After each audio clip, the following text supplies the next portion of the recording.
Film की शुरुआत एक जोड़े एंडी और विक्की मैगी की अपनी बच्ची चार्ली की तारीफ करते हुए होती है।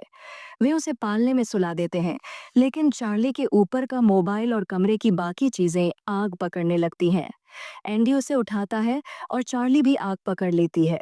वर्तमान में एंडी रसोई में आता है और चार्ली को अकेले बैठे देखता है, जो एक बुरे सपने से जागी है। वह उसे सांत्वना देता है, जहां चार्ली बुरी चीज यानी अपनी आग लगाने की ताकत के बारे में अपनी चिंताएं व्यक्त करती है। एंडी उसे दिलासा देता है और विक्की जल्द ही वहां आ जाती है और नाश्ता बनाने में शामिल हो जाती है। ओपनिंग क्रेडिट्स में दिखाया जाता है कि कैसे एंडी और विक्की एक युवा जोड़े के रूप में जोसेफ वॉनलेस द्वारा किए गए क्लिनिकल ट्रायल्स में भाग ले रहे थे। दोनों को एक एक्सपेरिमेंटल ड्रग लॉट 6 दिया जाता है और उनके परीक्षण और मूल्यांकन रिकॉर्ड किए जाते हैं। अन्य लोग भी यह ड्रग लेते हैं, लेकिन उनके साथ घातक और हिंसक नतीजे होते हैं। एंडी एक साइकोलॉजिस्ट के रूप में काम करता है। लॉट से के परिणाम स्वरूप उसे लोगों के विचारों को नियंत्रित करने की शक्ति मिलती है। वह अपनी इस शक्ति दोष का उपयोग एक महिला को धूम्रपान छोड़ने के लिए मनाने में करता है, लेकिन इसका प्रभाव उस पर इतना पड़ता है कि उसकी आंखों से खून बहने लगता है। स्कूल में चार्ली का उसके सहपाठी, खासतौर पर गेविन नाम का एक नखरीला बच्चा, मजाक उड़ाते हैं। उनकी शिक्षिका मिस गार्डनर चार्ली के प्रति दयालु होती हैं। विक्की घर लौटती है और चार्ली को रोता हुआ पाती है, क्योंकि उसे लगता है कि वह एक अजीब है। विक्की उसे यकीन दिलाती है कि वह खास है। वह बाद में इस बारे में एंडी से बात करती है, क्योंकि वह चार्ली को अपनी शक्तियों पर नियंत्रण करना सिखाना चाहता है, जबकि विक्की चाहती है कि वह सामान्य महसूस करे। अगले दिन जिम क्लास के दौरान चार्ली को डॉसबॉल से चोट लगती है। वह खुद को शांत करने के लिए बाथरूम में जाती है। मिस गार्डनर उसका पीछा करती हैं और उसे बाथरूम स्टॉल में छुपा हुआ पाती हैं, लेकिन उसकी शक्ति से दरवाजा अपने आप खुल जाता है। इस घटना के बाद एंडी और विक्की को बुलाया जाता है, जिससे चार्ली के बारे में उन्हें और बहस होती है। चार्ली उन्हें बहस करते हुए सुनती है और रोने लगती है, और जब विक्की उसे शांत करने की कोशिश करती है, तो चार्ली अपनी माँ के हाथों में आग लगा देती है, जिसे बाद में एंडी बुझाता है। एक नज़दीकी सुविधा में कैप्टन हॉलिस्टर स्कूल में हुई घटना के बाद चार्ली की शक्तियों की निगरानी कर रही है। वह एक सुपर पावर रखने वाले कस्टोडियन रेनबर्ड से संपर्क करती है, जिससे चार्ली को जिंदा लाने के लिए कहती है। एंडी चार्ली को अच्छा महसूस कराने के लिए आइसक्रीम खिलाने के लिए बाहर ले जाता है। विक्की घर में अकेली होती है जब रेनबर्ड उसे ढूंढ लेता है और चार्ली का पता पूछता है। वे थोड़ी देर के लिए लड़ते हैं, लेकिन रेनबर्ड विक्की को हराकर उसकी हत्या कर देता है। एंडी और चार्ली घर लौटते हैं और रेनबर्ड चार्ली को पकड़कर उसे चाकू की नोक पर रखता है। चार्ली उसे जलाकर खुद को छुड़ाती है और फिर विक्की का शव पाती है। एंडी और चार्ली रेनबर्ड के पकड़ने से पहले वहां से भाग जाते हैं। हॉलिस्टर रिटायरमेंट होम में वानलेस से मिलने जाती है।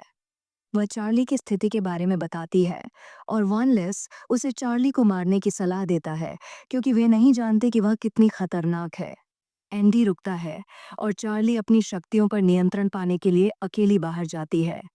वह एक बिल्ली देखती है और उसके साथ दोस्ती करने की कोशिश करती है, लेकिन बिल्ली उसे खरोंच देती है और चार्ली गलती से वे एक आदमी इर्व को अपनी मदद के लिए रोकते हैं। एंडी अपनी शक्ति का उपयोग करके उसे राजी करता है। वे उसके घर रुकते हैं, जहां इर्व अपनी पत्नी एससी की देखभाल कर रहा है, जो एक दुर्घटना के बाद बिस्तर पर है। चार्ली एससी को उसके कमरे में पाती है और उससे टेलीपैथिक रूप से बातचीत करती है। इर्व गुस्से में आ जाता है, लेकिन फिर माफी मांगता है।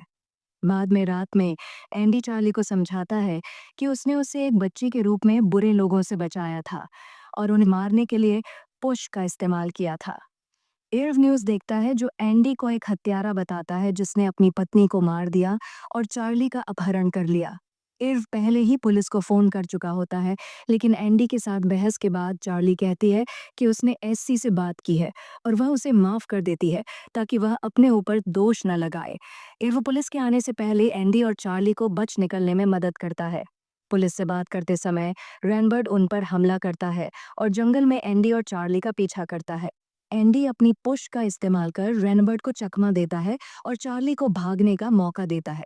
होलिस्टर के एजेंट आते हैं और एंडी और रेनबर्ड को पकड़ लेते हैं। होलिस्टर एंडी से पूछताछ करती है, लेकिन वह चार्ली का पता बताने से इनकार करता है।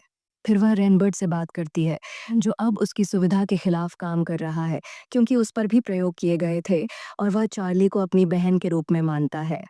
चार्ली को अपनी शक्तियों पर अधिक नियंत्रण मिल जाता है। वह 3 गुंडों को अपनी बाइक और कुछ कपड़े देने के लिए मजबूर करती है और हॉलिस्टर की सुविधा में काम करने वाले एक आदमी को ढूंढती है। वह चार्ली पर गोली चलाने की कोशिश करता है, लेकिन चार्ली उसे अपनी शक्ति से मार देती है और उसकी चाबी ले लेती है। चार्ली सुविधा तक पहुंचती है और एंडी को ढूंढती है। हॉलिस्टर एंडी को धमकाती है ताकि चार्ली खुद को सौंप दे। आखिर में एंडी चार्ली को पुश का इस्तेमाल करने के लिए मजबूर करता है ताकि वह पूरी जगह को जला सके। चार्ली एंडी को जलाती है, जिससे हॉलिस्टर भी मर जाती है। वह सभी गार्ड्स को मार देती है और रेनबर्ड को मुक्त करती है। अग्निरोधक सूट पहने लोग चार्ली को पकड़ने की कोशिश करते हैं, लेकिन रेनबर्ड उन्हें मार देता है। वह घुटनों पर बैठता है और चार्ली को खुद पर जो करना चाहे करने देता है, लेकिन चार्ली उसे छोड़ देती है ताकि वह केवल एक और हत्यारा न बने। बाकी की सारी इमारत जल जाने के बाद रेनबर्ड चार्ली को अपनी बाहों में उठा लेता है और उसे रात में लेकर चला जाता है।